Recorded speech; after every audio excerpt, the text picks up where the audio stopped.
check 5 million naira for him. Gbogbo inconveniences. To suffer.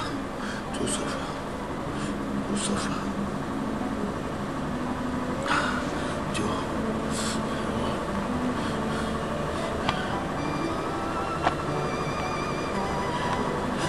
Daria.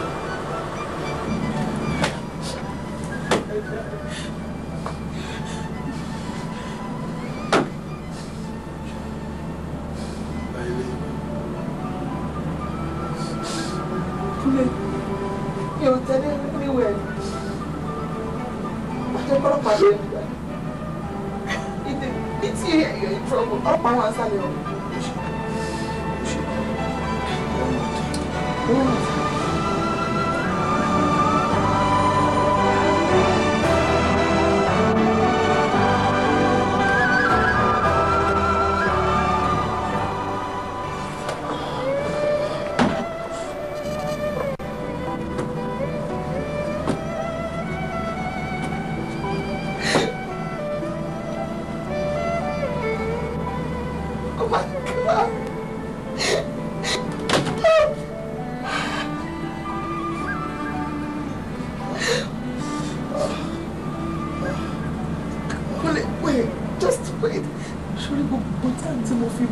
Ayé mi òun ni ìgbà tí ó korò jù ní ayé mi ìfẹ́ dùn mọ́ ọ ó korò fẹ́ mi just go.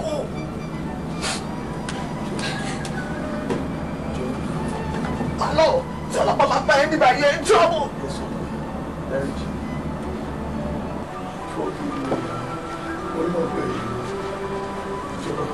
Kúnlé Ṣóretì bá fẹ́ kó lọ́run bínú sí ẹ tó bá fẹ́ rí ìdààmú Ọlọ́run pẹ̀lú gbogbo wàhálà tó ti put me through just go your way wọ́n ní mi ò ṣe mọ́ ọ̀rọ̀ wà bẹ́ẹ̀ ni. Orúkọ mi gidi ni Sodiq ọmọ yìí onídòdò. Obìnrin kan wà lẹ́gbẹ̀ẹ́ sọ̀mánì ó ń ta lòdò kiri lọ́mọ ọkùnrin kan gbà ní wọ́n máa ń pọ̀ ọmọkùnrin yẹn ní ọkọ mi inú àti ìbí mi. Sadiq. God. Oh my God. Okay. Sadiq, but ó kàwé náà. Why tó fi ẹ́ pé iṣẹ́ olè ló wá ṣe? Why tó bá tẹ̀ máa jalè tó fi jẹ́ pé inú ilé mi lọ́wọ́ wa ló bá lé ayé mi jẹ́? Why? Bó ṣe ṣẹlẹ̀ lórí. Ní àti kékeré mi wá ni mo ti kórìíra ìdọ̀tí, olè, àrékérekè, jàǹbá, jìbìtì, gbogbo ohun tí orúkọ ẹ̀ ò dáa. Mo parí ẹ̀kọ́ mi tán ní ilé ẹ̀kọ́ gíga. Mo di agbẹjọ́rò. Mo pinnu wípé mo máa jà fún ẹ̀tọ́ àwọn aráàlú. Mo gba ẹjọ́ alákọ̀ọ́kọ́. Mo ṣiṣẹ́ takuntakun láti fi ojú kò mọwọ́ kò mẹsẹ̀ hàn. Ìjọba fúnrara ẹ̀ dẹ̀ fi ojú aṣebi hàn. Oríṣiríṣi ẹjọ́ ni mo gbà lẹ́yìn eléyìí títí tí mo fi gba ẹjọ́ kan. Ẹjọ́ yìí tóbi tí ó fi jẹ́ wípé ènìyàn jàǹkànjàǹkàn mẹ́ta pè mí lórí aago wípé mi ò gbọ́dọ̀ yege nínú ẹjọ́ náà fún arákùnrin tí ó gbé iṣẹ́ ẹjọ́ náà fún mi. Wọ́n ní wípé àwọn fẹ́ kí ó lọ sí ẹ̀wọ̀n ni.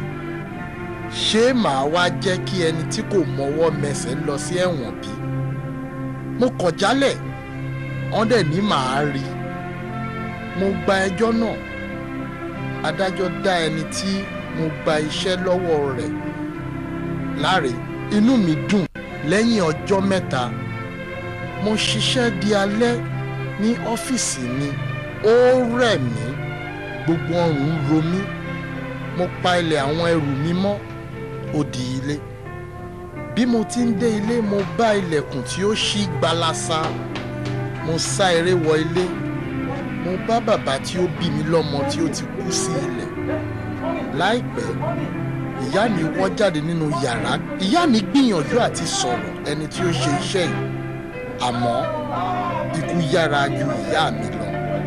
ìyá mi kú àwọn ọlọ́pàá pa gìdàgìdà wọ ilé mi wá àsẹ̀yìnwá àsẹ̀yìnbọ̀ ilé ẹjọ́ ní mo jẹ̀bi wípé èmi ni mo pa ìyá àti bàbá mi pàǹbàrì wọ́n ní èdì ló dì mí wọ́n bá mi wá ẹ̀wọ̀n ọdún 7 pẹ̀lú iṣẹ́ àṣekára lẹ́yìn ọdún 7 wọ́n dá mi sí ilẹ̀ lẹ́wọ̀n iṣẹ́ agbẹjọ́rò ò ṣeé ṣe fún mi mọ́ àbí ta ló máa gbé iṣẹ́ fún agbẹjọ́rò tí ìjọba ní ó pa ènìyàn 2 mo bẹ̀rẹ̀ sí ní wá iṣẹ́ kiri mo rí iṣẹ́ ní ilé ìjẹun kan mò ń bá wọn fọ abọ́ mi ò mọ ohun tí ìyàwó arákùnrin tí ó níṣẹ́ rí nínú mi ó pè mí wọ yàrá ní ọjọ́ náà ó fẹ́ bá mi lò pọ̀ mi ò gbà mo sá jáde nínú yàrá mo gba ibẹ̀ lọ sí ilé tí mò ń rọra ń wọ̀sùn ní àárọ̀ ọjọ́ kejì ìjọ náà tí ó jẹ́ ọjọ́ ìsinmi ojú oorun ni mo wà tí àwọn ọlọ́pàá dúwọ́ ilé wọ́n wọ́ mi lọ. Oh, madam? Officer, that's the man. Madam Shikos. Yes, I am police police. Madam Shikos. Ah, police. For what? Madam Kilo Shele. Madam? Police station. Ah, police. Madam. Madam Kilo Shele. Ó tún di ilé ẹjọ́. Adájọ́ tún bá mi wá ẹ̀wọ̀n ọdún 3 àti àbọ̀. Kí ni mo ṣe? Ọdún 3 àti àbọ̀ pé wọ́n dá èmi àti Yẹmí sílẹ̀ ní ọgbà ẹ̀wọ̀n. Yẹmí jẹ́ ẹni tí a jọ pàdé lẹ́wọ̀n láyé lọ́run ọ̀rẹ́ kan ṣoṣo tí mo ní nìyẹn àti ṣiṣẹ́ ń bà mí lẹ́rù. Èmi àti Yẹmí pinnu Yẹmí a máa ṣiṣẹ́ ní ilé ìjẹun èmi á dẹ̀ di ènìyàn burúkú màá máa ja olè nílé àwọn tí ó bá wá jẹun nílé ìjẹun tí Yẹmí ti ń ṣiṣẹ́.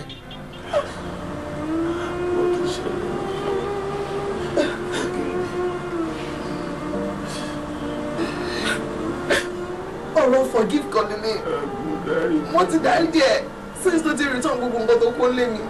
What kò possible kí n tẹ̀lé ẹni lẹ́sẹ̀ anywhere. Orúkọ ò bá jẹ́ Sodiq, orúkọ ò bá jẹ́ Kúnlé. Get out of my life. Má bá tẹ lọ o.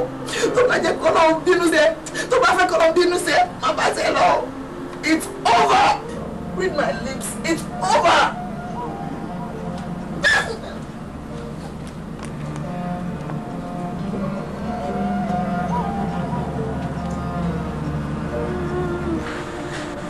Agate. Emma, você pode dar ou não?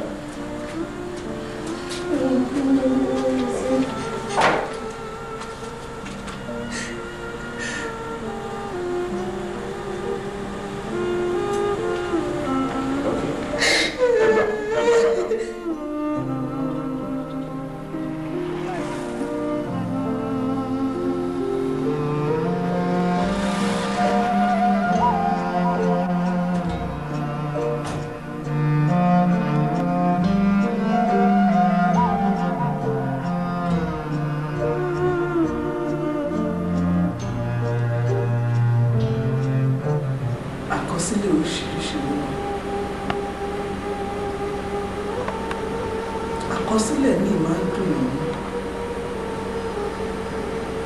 ṣùgbọ́n àkọsílẹ̀ ní ìbànújẹ́ ayérayé èèyàn lè dá kó má kọ sí nìkan.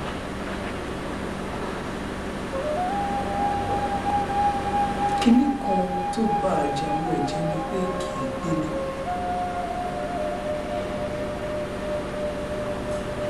Ẹ̀gbọ́n ṣé torí pé kì í gbélé èmi náà ṣe wá bọ́ síta ṣọ́dà ni.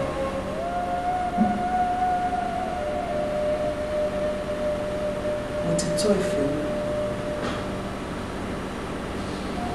mo wá dùn ìfẹ́ pẹ̀lú ọkọ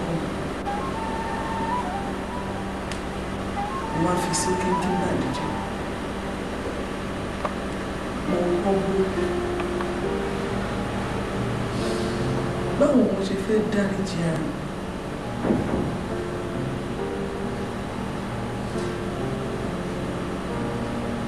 ara tí mo ti ní pé lẹ́yìn ọkọ mi